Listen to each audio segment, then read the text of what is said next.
are recyclable, or are recycled rather, so that's great. Please do try to recycle them once done. And you can tweet about the event at hashtag EV World Congress. Now, we have started slightly late. I'm assuming that's because everyone was reading the 650 pages of the Path to Net Zero that came out last night. Please, some of the speakers may speak about it, some of them may not. I'm a lawyer, and it's essentially my job to read long documents, and I haven't read it yet, so if you haven't read it, don't feel too upset. Our first presentation is a recorded presentation, so we'll go straight into it, and unfortunately there's no questions, but it's from Shirley Rodriguez, Deputy Mayor for Environment and Energy of London.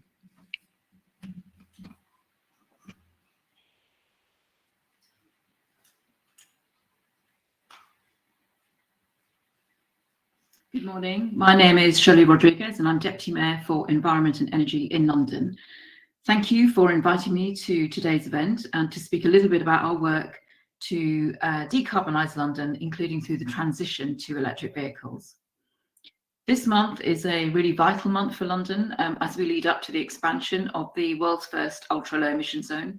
It's expanding to cover the inner London area, an area 18 times its current size. And we're also preparing for COP26 next month. So I'm really glad to be taking part in today's event. It's events like these that are going to be really helping us bring together all the key players to really ignite discussions on how we can work to tackle the twin dangers of air pollution and the global climate emergency. So I'm delighted to be opening the second day of the World Electric Vehicle Congress event, speaking on behalf of the Mayor of London, Sadiq Khan, about what we're doing in London to transition London to be a net zero carbon city by 2030. And a key part of that is electrifying our transport and putting in place the infrastructure to support that. It's obviously been a really tough and testing 18 months for us all. And even before the pandemic hit, we had those challenges of high levels of air pollution in our cities, as well as the impacts of climate change that we're now experiencing. And so it's clear that tackling those twin dangers of air pollution and climate change and improving our air quality are absolutely vital to a strong recovery from the pandemic. Those impacts of climate change are no longer something we see on the news. We're seeing the impacts everywhere on our doorsteps, loud and clear, with soaring temperatures and flash flooding in London and across the UK. This summer, 14 of our tube stations were forced to close due to flooding, causing chaos and disruption. We're working to mitigate this growing risk, but we know that what we've seen in the global south and in Germany and in New York, that things can get much worse very, very quickly. At the same time, air pollution remains the biggest environmental health issue Londoners face. In 2019, it contributed to the premature deaths of 4,000 Londoners and continues to have long-term health impacts for many more. So tackling the causes of these issues is at the top of the Mayor's priorities. And we mustn't forget that this ambition is absolutely compatible with a prosperous and fair recovery, one that will support green jobs and tackle inequalities. The Mayor has established a Green New Deal mission as one of 9 missions to help London's recovery, and that's going to guide our capital through the aftermath of the pandemic and focusing particularly on greening our transport. So the electrification of transport is absolutely critical to our efforts. We've made huge strides already in supporting the rollout of electric vehicles and electric vehicle infrastructure. The Mayor started this journey 5 years ago under his first term, with the introduction of new policies to accelerate that vehicle turnover, that vehicle churn. He committed to implement the world's first ultra-low emission zone, phase out diesel buses, legislate that all new taxis should be zero emission capable from 2018. And he committed to deliver 300 rapid charge points within 4 years to support that wider delivery of electric charge points across the city. And we have been delivering. In 2018, he set up the first electric vehicle infrastructure task force, bringing together public and private organisations relevant to the EV infrastructure sector. They went on to publish the Electric Vehicle Infrastructure Delivery Plan in 2019 that set out enablers to facilitate electric vehicle charge point implementation across London. We now currentently have 550 zero-emission buses in our fleet of near 9,000 buses, with another 400 in order. We have over 4,500 taxis on our roads. And just last week, the Mayor and I visited the London Electric Vehicle Company factory in Coventry to see how London's investment in green technology is generating good quality green jobs across the UK. Transport for London, through their delivery programme for rapid chargers, has achieved that commitment for 300 rapid charges well before schedule in 2020. And we did that by partnering with charge point operators such as ESB and BP Pulse. That milestone delivery also included London's first rapid charge hub, partnering with Osprey. And this comprises 6 charge points at Stratford International Car Park. And thanks to London Councils, the body representing the 33 London local authorities, and Transport for London, we have a scheme that has taken government funding and supported boroughs to deliver residential on-street charge points. Far beyond its original 2,000 charge point target, we have now more than 3,000 already in the ground, with another 1,000 planned. So 2 years on from that publication of that first delivery plan, we are seeing these noticeable changes. We have a coordination body that the London boroughs are leading on to help London boroughs coordinate the acceleration of EV infrastructure in their boroughs. As I've said, we have our first rapid hub going live, and we have a number of standard documents and guidance documents that have been published to really help coordinate a consistent approach across London. And despite the many setbacks that COVID-19 has caused, the EV uptake and infrastructure rollout has been increasing throughout the lockdown. Just last month, we delivered another rapid hub at Glass Yards in Greenwich, South London. And we now have 7,500 charge points. And that's an impressive third of the UK's total. And that's seen a 55% increase since 2019.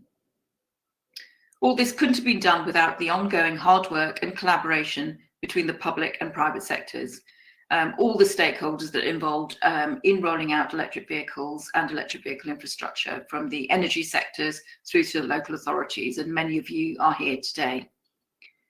But of course, we're not stopping there. In London, while our primary focus is switching vehicle journeys to active travel, like walking, cycling and public transport, we know that we need to do much more to support those essential vehicle journeys, including those journeys from our own GLA group fleets, such as the Metropolitan Police and Fire Service, the Transport for London Support Fleet, other public sector fleets, such as the boroughs, London Ambulance Service, the British Transport Police, the Health Service. And we want to make sure this support ties into making sure that the charging rollout continues at pace, but we also tackle ethical and sustainability issues within the supply chain. So that's why we've set up a GLA Group Fleets Forum, which brings together all those fleets. It's also open to other public sector fleets as well, to really overcome the barriers to transitioning to electric vehicles. And we want to work much more closely with the private sector to explore how we can work on that shared goal of electrifying our fleets. And we set up a London Electric Vehicle Business Leaders Forum. This is part of our London Business Climate Leaders Forum, which has about 10 of the top companies in London that are headquartered here. We're going to be setting up an EV ethics and sustainability committee, aiming to work with international cities and NGOs and campaign groups to see how collectively we can really tackle those ethics and sustainability issues in our supply chain. And of course, we're going to carry on working to seek support for government, from government, to fund a national vehicle scrappage scheme, so that even more people can be helped to trade in their cars for a cleaner one, including EVs. And we're going to be building on the success of the Rapids delivery programme that Transport for London run, to work with the public and private sectors, so that together we can start to unlock the barriers around practically delivering charging infrastructure and encouraging that switch to EVs. We need to really accelerate the scale and pace and the range of charging types that London needs, making sure they're in the right location, but that they also help unlock social benefits too. So this is why the Mayor and I have been working with Transport for London to produce an updated EV infrastructure strategy. And the executive summary of that EV 2030 strategy was published last Friday. In it, we've updated the forecasts for London's EV charging requirements in 2025 and extended that forecast out to 2030. We focused on looking at addressing the needs of various key user groups, in particular those without off-street home charging, and in those with who are high mileage and essential users. And we've made recommendations on some key delivery mechanisms for rolling out that infrastructure, particularly on public land. Our EV infrastructure strategy forecasts that we're going to need about between 40,000 and 60,000 charge points by 2030, up to 4,000 of which will be rapid charge points. And of course, that depends on the rate of switch to electric vehicles. This is many points that we have in London today, but to reassure you, we're keeping well in pace with that rollout at the moment. And in terms of London's environment, the delivery of infrastructure to support the scale of EV usage could result in around 46% of the overall distance travelled by cars in London being by electric vehicle. The proportion of EVs in the vehicle stock could reduce carbon dioxide emissions by between 1.5 million and 2.6 million tonnes per year by 2030. So that's a massive contribution, and one that we really can't ignore. A key commitment in that strategy, and one that I'm particularly excited about, is that we're going to be using a new delivery approach for unlocking the land owned by the GLA group to enable more EV charging. To date, the public sector has funded half of the rapid chargers in London and about 65% of London's slow to fast charging infrastructure. And of course, we're keen to mobilise more private finance. So we want this new delivery model to streamline procurement and enable cost savings through packaging sites into bundles, going out to tender with them. And these sites will include on-street and off-street locations, from disused land to underutilised car parks and highway sites. It will generate revenue for the GLA group and is going to be the first scheme of its kind, we believe. Our initial work estimates that public sector land could accommodate up to 1,000 rapid charge points by 2030, so a quarter of that estimate out to 2030. And this is a really important contribution to London's charging needs. But it still highlights the really crucial role that the private sector has to play in delivering for various road users. We want to extend this model to local authorities as a way forward for continuing to deliver charge points on their land beyond the existing delivery programmes. We're going to be piloting the first phase of delivery, of course, on our GLA group land, but then expand it to borough land. And if the interest is there, we want to expand this programme to facilitate charging on private land too. The commercial development arm of Transport London is also pursuing opportunities to roll out our rapid charging hubs. We have 10 sites that we're assessing at the moment for suitability and are looking for more as well. And the strategy also sets out a number of other actions to support key sectors, for example, to accelerate the transition to EVs and roll out EV charging by working with energy distributors all the way through to the private finance sector. We want to deliver shared access charging facilities between third parties. And one of the things we're doing is pioneering the first bus garage shared infrastructure with key road users, such as, for example, black cabs. We're establishing a commercial database for fleets to assist with future planning and investment in fleet infrastructure. We're going to be supporting the delivery of rapid charging in locations where private hire drivers live and work, to make sure that we have the technical solutions to improve enforcement of taxi dedicated bays as well. And we're going to be developing a real-time platform to provide information on all charge points across London. So looking forward, there's lots to do, and it's going to need all of us to play our part. It's never been more essential to work closely together with local authorities, government, public organisations, and the EV and energy industry, both within and outside of London. We have to share our experiences with each other, find opportunities, more opportunities to work together and develop the green technology and plug the gap in the uptake of EVs and the rollout of EV charging at national level. And this will help tackle UK's problem around air pollution and, of course, meet the UK climate targets. We are seeing a phenomenal growth in the number of EVs in London. 1 in 8 new cars registered in London in 2020 were electric. And that's compared to 1 in 16 in 2019. So it's absolutely essential that we support this growth with world-class infrastructure. So we're really keen to hear from you about your ideas for working with London to transition to a greener transport. Could be a joint project in unlocking charge point data access or showcasing our fleets and infrastructure needs. This is going to help us work to level up the UK, share our experiences and lessons, transitioning to green transport with other parts of the country. I mentioned the visit to Coventry is only one example where London's investment in green technology is boosting the economy of other UK cities, whilst investing in London means investing in the rest of the UK. So it's vital that that our government continues to provide support for local authorities and enable public and private fleets to switch to EVs as fast as possible. And so we're looking forward to the upcoming comprehensive spending review to reassure us on that. So thank you once again for the opportunity to speak at this event and provide a welcome to the second day of the Electric Vehicle World Congress event. We're now less than 2 weeks away from COP26. As the Mayor Sadiq Khan has said, we are at a crossroads. We have to transition our cities to be net zero carbon, or we're going to be facing the consequences of catastrophic impacts on our cities and our citizens. He's taking bold action. As I've said, the ultra-low emission zone will be expanding in just a few days' time on the 25th of October. 4 in 5 vehicles are already compliant, partly with the help of his scrappage schemes, which are helping businesses, those on low incomes and those with disabilities, to trade in their old, dirty vehicles for new, cleaner ones, including electric vehicles. But as I've said, we only have a little bit of time left. So I just wanted to say thank you very much for inviting me, and really look forward to working with you all. Thank you and enjoy the rest of the event.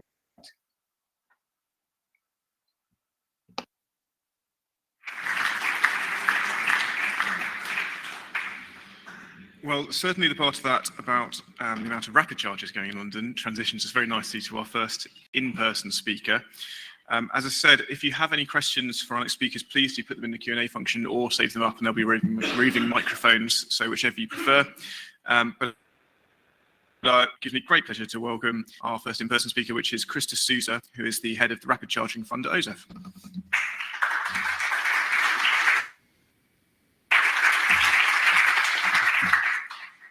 Morning. Well, first of all, I'd like to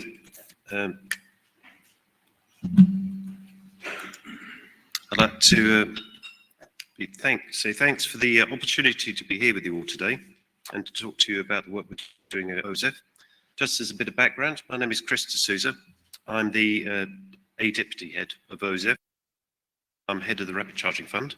I joined OZEV earlier in 2021. Before that, I was working in the EV industry. So a little bit about OZEV. So OZEV is a government department, unsurprisingly, but it's jointly funded between DFT and BEIS. Our priority objectives are to ensure the UK remains the premier market for ultra and zero emission vehicles, to develop and deliver initiatives to overcome barriers for the uptake of ultra-low and zero-emission vehicles, and support innovation to put UK at the forefront of design, manufacture and use of zero-emission vehicles. We do this through grants to reduce the upfront costs of zero-emission vehicles, grants to install charge points in homes, workplaces and on residential streets, and we support charging infrastructure on wider road network. We provide innovation support to develop zero-emission vehicle technology, but we also do more than just issue grants. We also develop the policies in support of government strategies. We monitor the market and we liaise very closely with other government departments on the impacts of those developments. And we work very closely to support our ministers both in DFT and BEIS. So it's possible that if you own an EV or you have a home charger or use a street charger, that there was an OZEV-driven government incentive involved somewhere there. In terms of our targets, well, we've declared some targets already. For 2030, we've introduced a sales ban for cars and vans that do not have significant zero emission capability, with a drive that by 2035 will be fully zero emission at the tailpipe.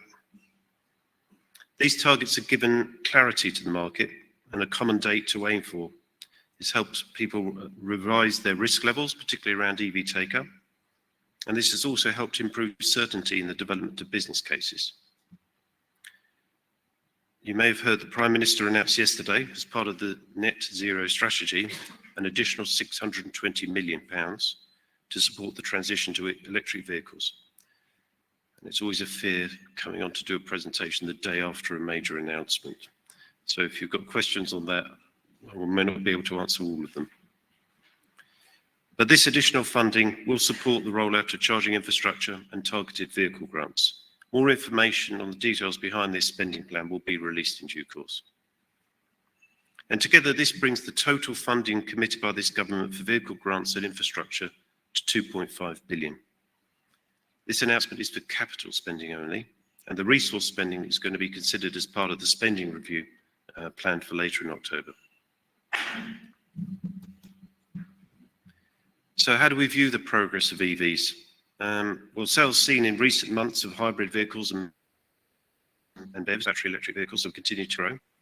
Cars with plug have reached 15%, and over 600,000 electric vehicles have been registered in the UK.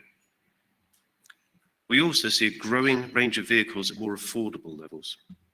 And this is an important signal. We're interested in making sure that there is fair access to all parts of society as part of the decarbonisation of transport agenda.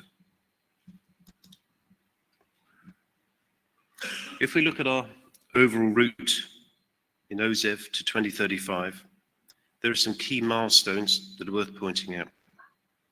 And if you're interested in the details, I would recommend, you can see there on the side, reading the 2035 delivery plan from OZEV transitioning to zero emission cars and vans. There's a lot of stuff to read in this job. You will see that this year we have a number of major announcements regarding the decarbonisation agenda.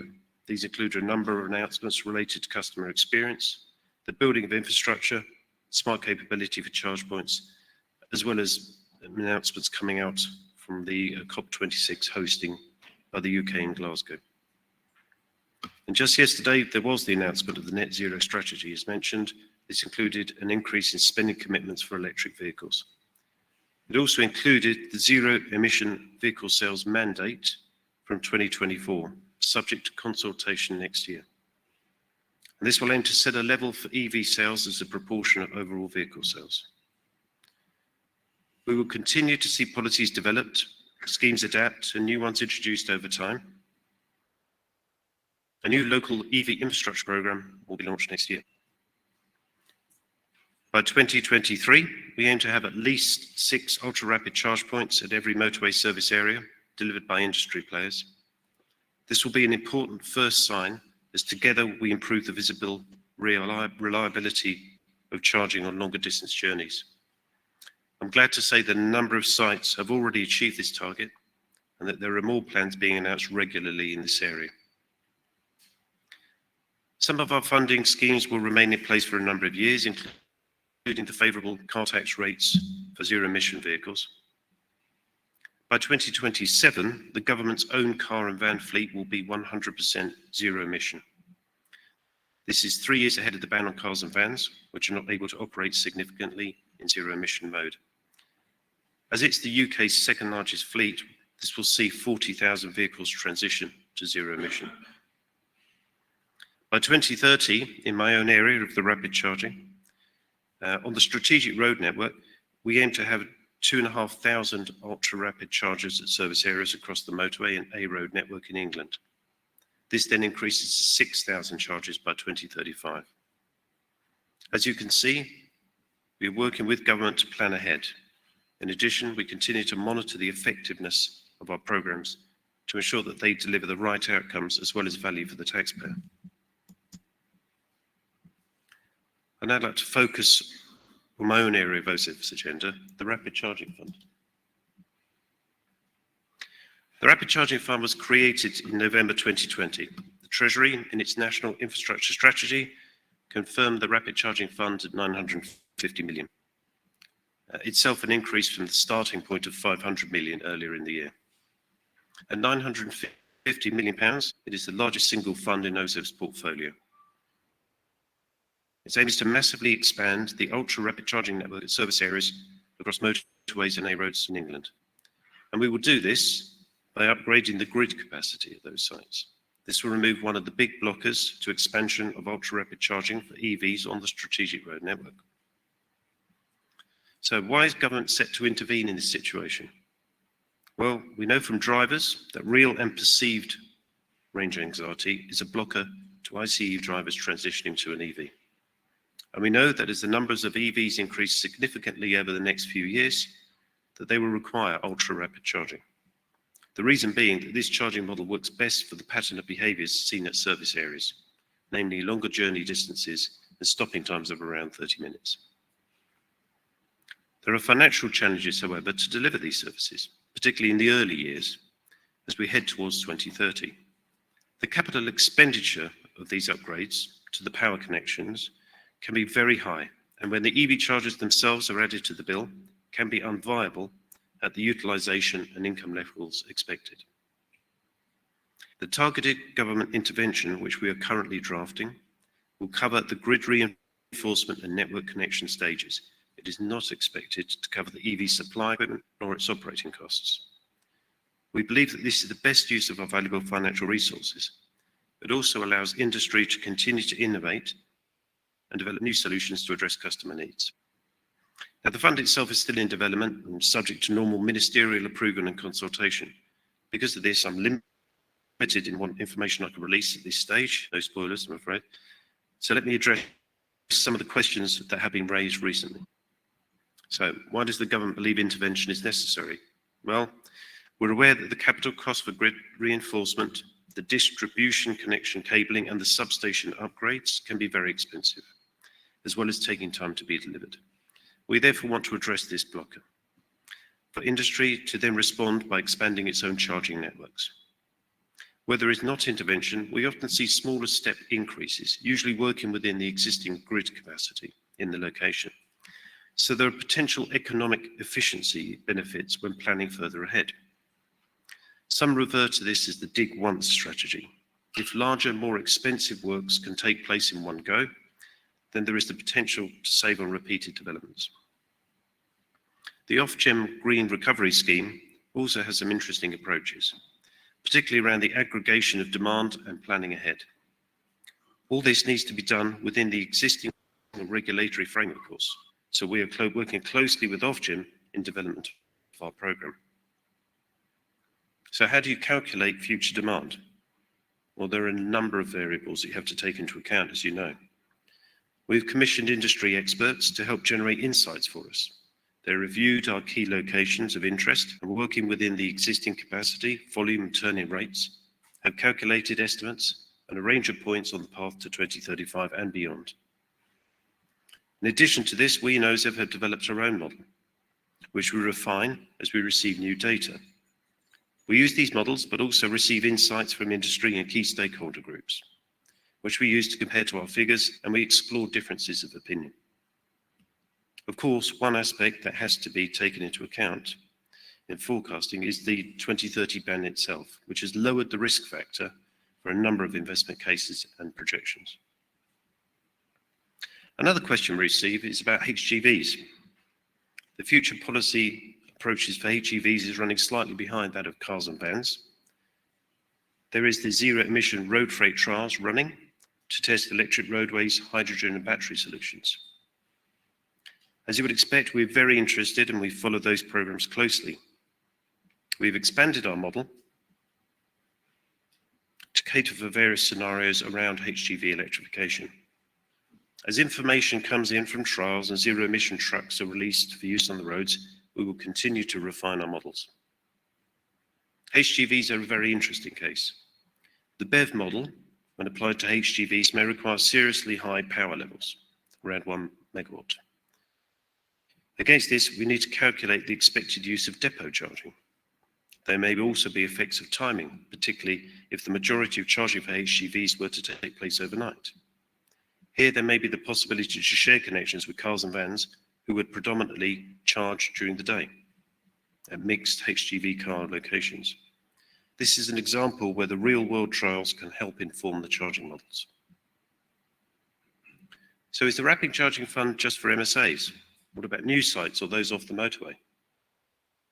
Well, our published scope is for the MSAs in England, 118, as well as service areas on the A road network. And we're looking very closely at these definitions, especially on the A road network. There are two aspects which are of interest to us.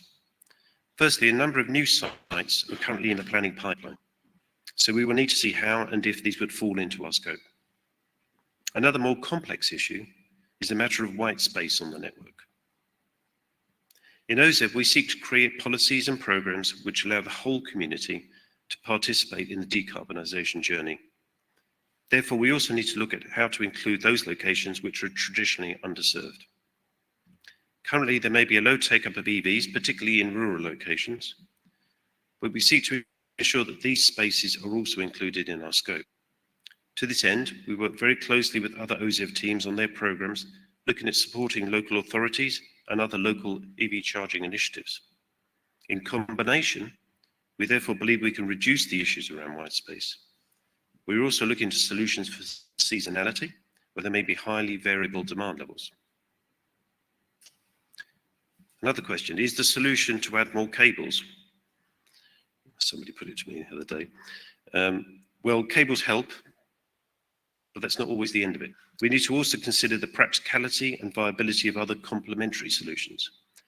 Here I would mention the use of battery energy storage, which can help in the short term to support ultra-rapid charging, but also can be used in the medium term in combination of both a capacity upgrade and storage. When potentially used in tandem with power array balancing, again, this can allow the available power to go further without upsetting the customer experience or reliability. Solutions such as local generation or solar may need more scale, but may also be included in long-term solutions. What about regulation changes like ED2 or Access SCR? Well, the world of EVs and EV infrastructure has been and will be a volatile state for some time to come. Therefore, we need to look ahead to see how changes in regulation will affect our investment planning. The proposed Access SCR changes from Ofgem, which will allow for more socialising of grid reinforcement costs, can have a material effect on the cost of upgrades that we and many other organisations are looking at. We are factoring these changes into our models and financial plans and how the fund itself will operate. So hasn't this all been done before? Well, not at this scale and not in this way. We're watching closely investment programs like the Green Recovery Scheme. On a smaller scale, there are interesting innovations such as those seen from some of the DNOs. We're eager to learn from the others in order to accelerate our own delivery. We're always open to solutions that have been proven in the market. If you believe that there is a good example from which we can learn, I'll be happy for you to contact me or my team. Or you may wish to wait until the formal consultation round when we will be able to share more specifics on our proposals. How will organisations access the fund? Well, this will be done through individual applications. Accessing the fund is optional, and we fully expect there to be a number of locations where the cost of upgrade can be easily met on normal commercial investment terms. Indeed, it may be beneficial for companies to fully own and operate their own infrastructure. We will welcome these if it still delivered the EV charger growth that was needed. As you can see, there is a degree of complexity we're handling with the Rapid Charging Fund. I'm pleased to say that we continue to receive good support, particularly from colleagues in Treasury, BEIS, as well as across DFT. We look forward to being able to share the details of our programme in the future. And to those of you who are already contributing with your advice, challenge and enthusiasm, and some are in this room, we thank you and look forward to a programme which delivers a step change in the EV infrastructure for us all. Thank you.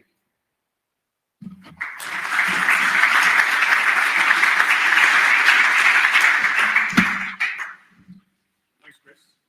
We have got time for a few questions. We've had one Q&A so far, so I'll kick off with that and I'll go to them. Please do submit questions. So we have Donald Spears from Dealers Limited who says, will the fund be available in Scotland?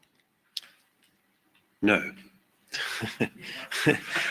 Separate funding has been made available through the Barnett formula for the other nations, and it's up to them how they want to spend that money on their own programs.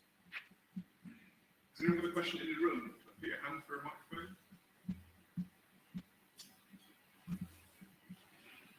No, well, I've got one. Okay. I do a lot of work with welcome break in this area. My question is, what sort of relationship do you have with the private sector, companies like Welcome Break? Do you need to push them along this path, or are they coming to you, or is there a bit of give and take?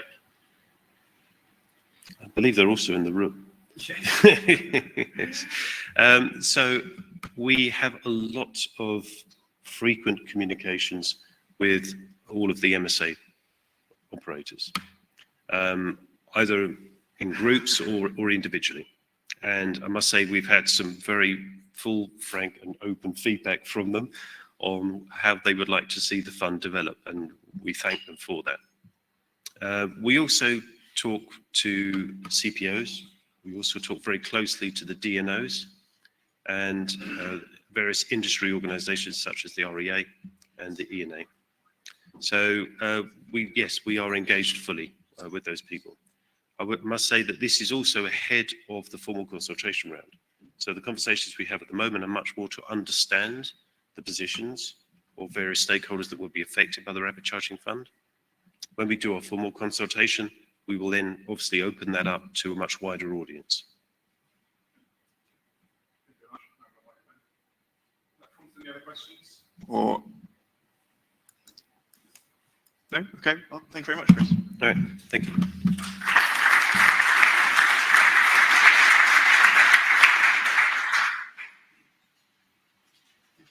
Our next keynote speaker is Olaf Schultz, who's from Metro AG, which is a wholesaler.